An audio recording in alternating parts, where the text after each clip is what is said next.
জাকাতুল ফিতরে তুহরাতান লিসাইমে, জাকাতুল ফিতরা দেওয়া হয় যে ব্যক্তি সিয়াম পালন করে তাকে পবিত্র করার জন্য, মিনাল লাগবে ওয়ার রাফাসে, যে ব্যক্তি সিয়াম পালন করে তার ভুল ত্রুটি, সাগিরা গুনাহ, অনার্থক কথা, অনার্থক কথাবার্তা, খারাপ কাজ যদি তার মাধ্যমে হয়ে যায় তাহলে পবিত্র করার জন্য ফিতরাটা দেওয়া হয়। একটা কারণ, কত আমাতাল্লিল মাসাকিনে, এবং মিসকিনদের খাদ্য দেওয়ার জন্য।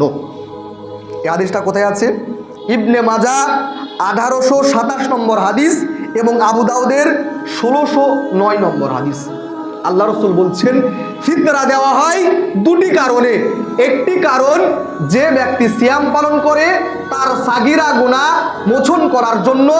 আরেকটি কারণ, মিসকিন ব্যক্তি ঈদের দিন দুমুঠো খেতে পাবে, ঈদের দিন যাতে অনাহারে না থাকে, সেও যেন দুটো খেয়ে ঈদটা আনন্দ উপভোগ করতে পারে। ঈদের দিন একটু সে খাবে, আনন্দ করবে, সে ঈদের দিন অন্তত ঈদের দিন যেন অনাহারে না থাকে।